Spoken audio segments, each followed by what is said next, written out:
దేవుని చెప్పుకునే కోరికలు. బైబిల్ మన పితరులను పరిశోధన చేసి చదువుతున్నప్పుడు ఒక్కొక్క కోరిక ఒక రీతిగా ఉందో కానీ, అయ్యా నాకు ఈ కోరిక ఉంది, నువ్వు నెరవేర్చమని 2 చేతులు ఎత్తి ఆకాశానికి కళ్ళు ముచ్చుకొని ప్రార్థనలు చేశారు. చాలా కోరికలు ఉన్నాయి. కొంతమంది పిల్లల్ని దీవించమని కోరారు, కొంతమంది మందిరాలు కట్టించమని కోరుకున్నారు, కొంతమంది నన్ను ఒక ఉన్నత స్థానాలు నిలబెట్టినాయని కోరుకున్నారు. ఈ కోరికలు ఎన్నో ఉన్నాయి.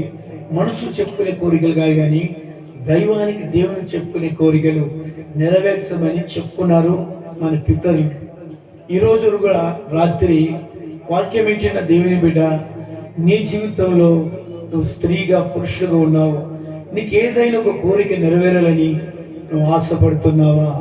ఆ ఆశ నీ పట్ల నెరవేరాలంటే మన పితరులు ఎలాగా దేవుని కాడ ఒక కోరికలు నెరవేర్చుకున్నారో నువ్వు కూడా ఈ రాత్రి వాక్యం అయిపోతలగే కోరిక నెరవేర్చమని నువ్వు దేవుణ్ణి అడగాలి. హల్లెలూయా, హల్లెలూయా. నువ్వు డాక్టర్ల కాడ చెప్పుకున్నావు, పోలీసుల కాడ చెప్పుకున్నావు, పెద్ద మనుషుల కాడ చెప్పుకున్నావు, స్నేహితుల కాడ చెప్పుకున్నావు, తల్లిదండ్రుల కాడ చెప్పుకున్నావు, నీ భర్త కాడ చెప్పుకున్నావు, నీ పిల్లల కాడ చెప్పుకున్నావు, కానీ నెరవేరవు, అస్సలు నెరవేరవు. నీ కోరిక నెరవేరాలంటే హై కమాండ్ అత్యున్నత సింహాసనం పైన ఆ సూర్యుడైన దేవుని కాడ నీ కోరిక చెప్పుకోవాలి. దేవుడు నెరవేర్చేంత వరకు విశ్వాస వీరురాలుగా, ప్రార్థన వీరురాలుగా పట్టుదలతో విజ్ఞాపన చేసి పండుకున్నప్పుడు, లేచినప్పుడల్లా, ఇలాగ ప్రార్థనలు జరుగుతున్నప్పుడల్లా, మందిరానికి వచ్చినప్పుడల్లా పట్టుదలతో దేవుడు ప్రభు ఈ కోరిక నెరవేరాలని దేవుని మనస్సు కలిగించేంత వరకు దేవుడు ఎందుకో పదే ఆయన అడుగుతుంది కోరిక నెరవేర్చాలని. నువ్వు బ్రతికున్నప్పుడే నెరవేర్చాలి. హల్లెలూయా, హల్లెలూయా. అందరూ చేతులెత్తి గట్టిగా పడాలి. మరోసారి గట్టిగా హల్లెలూయా. నేను ఒక ఆయనను చూశాను. ఆయన రాజ్య పరిపాలన చేస్తూ ఉన్నాడు, చాలా రాజ్య పరిపాలన చేస్తూ ఉన్నాడు, మంచి సస్యశ్యామలుగా ఉన్నాడు. అతనికి ఒక కోరిక పుట్టింది, చాలా గూఢమైన కోరిక. ఇది మామూలు కోరిక కాదు. నా భార్యను బాగు చేయనైనా, నా కొడుకులకు ఉన్నత స్థానాలు తీసుకురానైనా, లేదంటే నన్ను సౌకర్యం చేయనైనా, లేదంటే కృపా వరాలతో నింపునైనా అని మాత్రం పొరపాటున కోరుకోలేదు. ఆయన ఒకరోజు కోరిక వచ్చింది ఆయనకి. ఏ కోరిక వచ్చిందంటే గూఢమైన కోరిక అతను హృదయం లేకొచ్చింది. వెంటనే దేవునికి విన్నపం చేశాడు.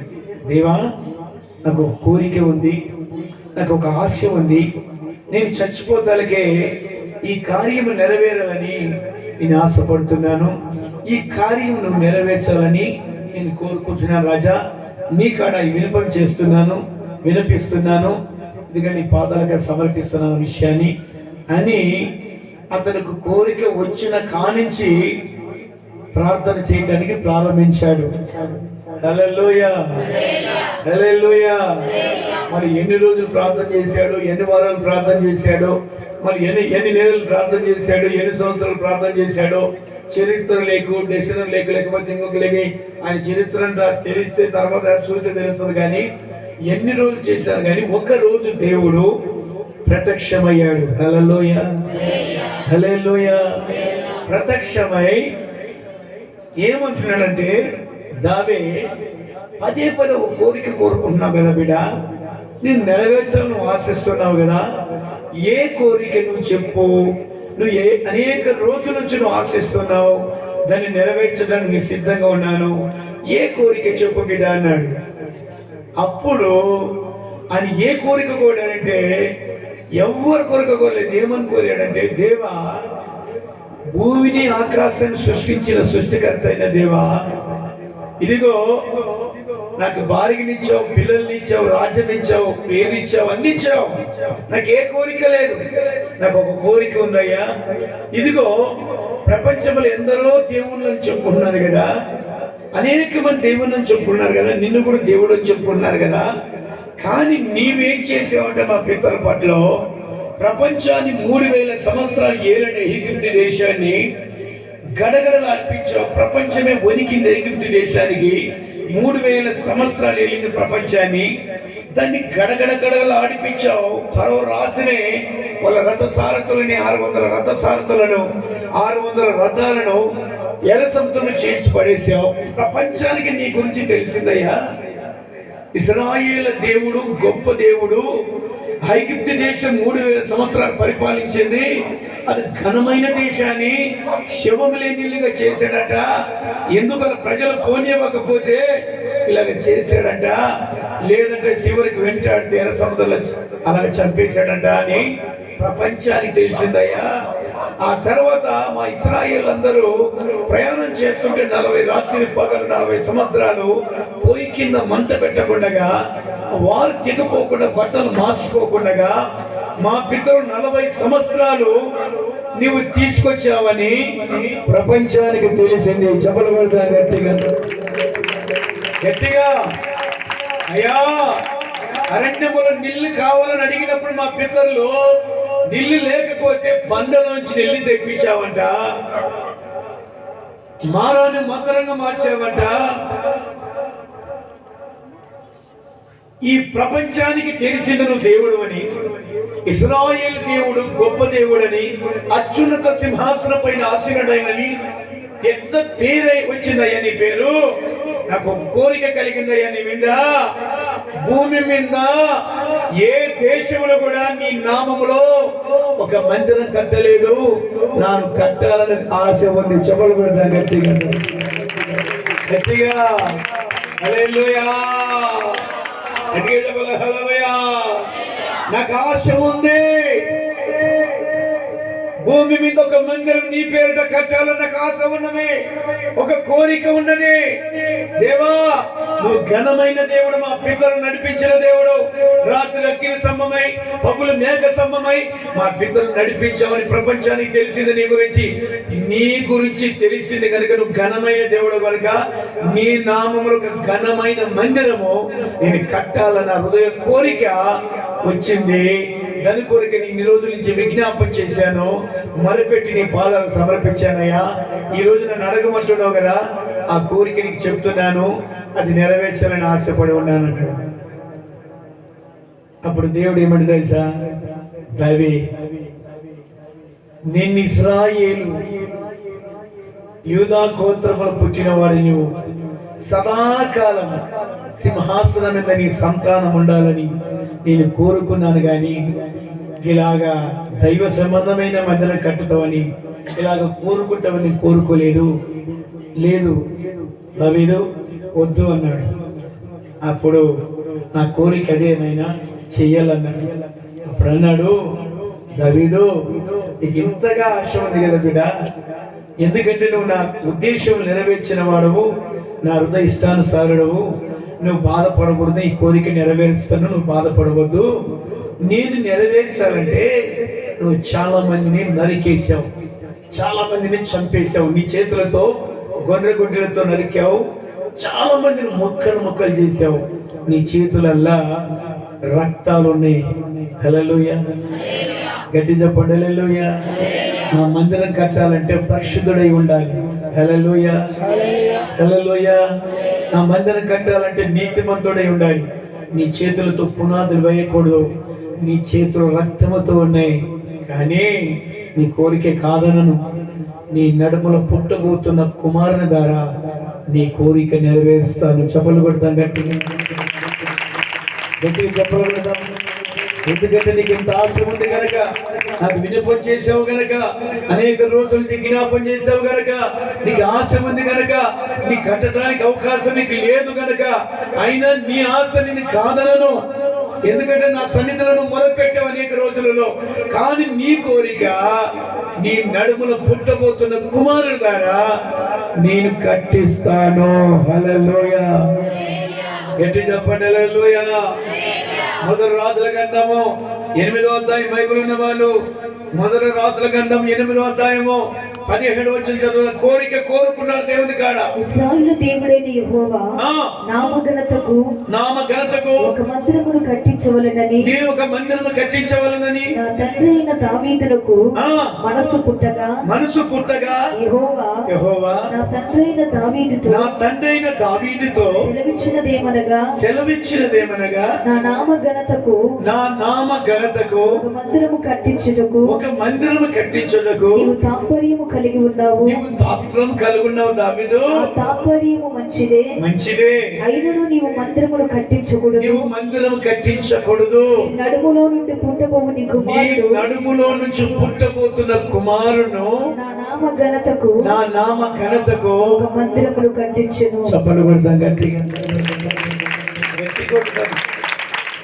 అంటే దావీదుకు కోరిన కోరిక దైవ సంబంధమైన కోరికనే, కానీ కట్టడానికి అతనికి అవకాశం లేదు. మందిని చంపాడు, ఎక్కువ శాతం గొలియాతును చంపాడు, చాలా మందిని చంపాడు. ఆయన రక్తముతో ఉండే చేతులు, పరిశుద్ధమైన పునాది వేయకూడదని, దావీదు బాధపడకూడదని నేను నీ నడుములో పుట్టబోతున్న కుమారుని ద్వారా కట్టిస్తానన్నాడు.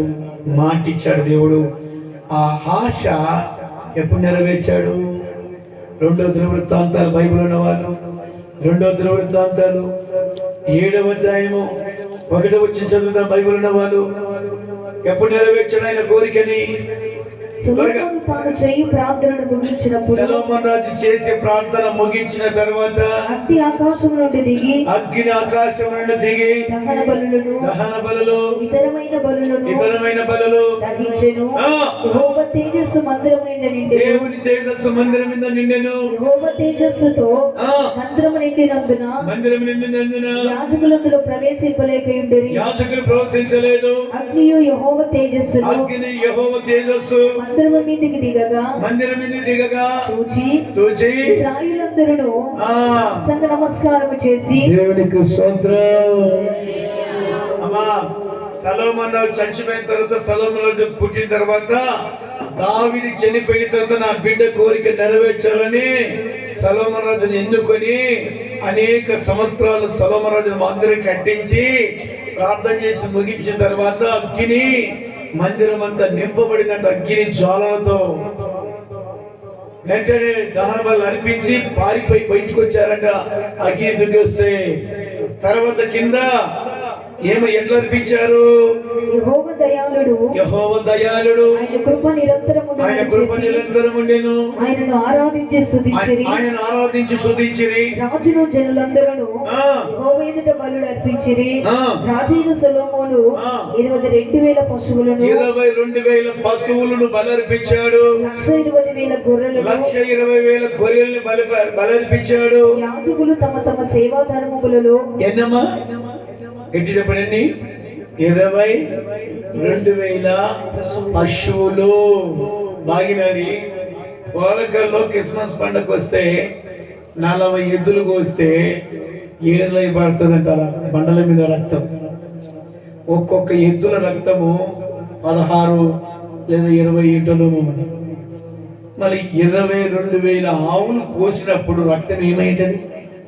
ఎన్ని బారింటది? అలా కోసిన సొలొమోను రాజు మందిరం కట్టించినప్పుడు చివరికి జరుగుదాం, రాజులు, జనులు, సేవకులందరూ కలిసి దాన్ని ప్రతిష్ఠ చేసి చివరికి రాజులు జనులందరూ కూడి దేవుని మందిరము ప్రతిష్ఠ చేసిరి. అమ్మ ఇటు చూడాలి. సొలొమోను రాజు కట్టించిన మందిరం సొలొమోను రాజు కోరిక కాదు. ఎవరు కోరిక? గట్టి చెప్పండి అమ్మా. ఎవరు కోరిక? దావీదు కోరిక. ఇప్పుడు కట్టాడా? కొన్ని వేల సంవత్సరాలుగా ఇప్పుడు కూడా మందిరం ఉంది. ఇజ్రాయేల్ దేశాన్ని 52 సార్లు ముస్లిమ్స్ దేశాలను ధ్వంసం చేసే మరలా కట్టించారు. ప్రేమిని సహోదరుగా, దావీదు కోరిక ఈనాటి వరకు 190 దేశాలు ఉన్న క్రిస్టియన్ వాళ్ళందరూ అదే మందిరం చూడటానికి వెళ్తున్నారు. ఇప్పుడు అదే మందిరంలో యేసు ప్రభు పుట్టిన తర్వాత మందిరంలోకి తీసుకుని వెళ్ళారు. అదే మందిరంలో దేవుడు కూడా బోధించాడు. అదే మందిరంలో ఎదవరాలు పరిచయం చేసింది. ఇప్పుడు ఆ మందిరం కట్టించినది మనిషి కాదు, ఇక దావీదు ఒక్కడే కట్టించాడు. దావీదు కోరికేది ఇప్పుడు వరకు కూడా మందిరం ఉంది. ఇప్పుడు కూడా భూలోకంలో ఉన్న ప్రజలు ఆ స్థలంలో కట్టించిన మందిరాన్ని చూసి వస్తారు. దావీదు కోరిక వలన తన కుమారుని తన కట్టించినాడు, కోరిక నెరవేర్చాడు. ఆయన గూఢమైన కోరిక కోరాడు. ఈ రోజు వరకు నెరవేరుస్తూ భూమి మీద ఈనాటి వరకు కూడా ఆ కోరిక నెరవేర్చిన కోరిక ఈనాటి వరకు కూడా కోట్లాది ప్రజలకి ఆశీర్వాదకరంగా మారింది. హల్లెలూయా, హల్లెలూయా. ప్రియమైన సహోదరులారా, నువ్వు ఒకవేళ దైవం కాడ నువ్వు అడగాలి, దేవుని కాడ నువ్వు ఏదైనా కోరిక నెరవేరాలంటే దేవుని కాడ దావీదులాగా నువ్వు అడగాలి. నువ్వు అడగకుండా ఎవరెవరినో అడుక్కొని ఎవరెవరినో చెప్పుకుంటే నువ్వు ఈ రోజే నెరవేరుస్తావు, ఎప్పుడు నెరవేరుస్తాడో దేవుడు తెలియదు, ఎప్పుడు మనసు కలుగుతుందో తెలియదు. మనసు కరిగేంత వరకు నువ్వు అడగాల, అతి ఆసక్తితో ప్రార్థన చేయాలా.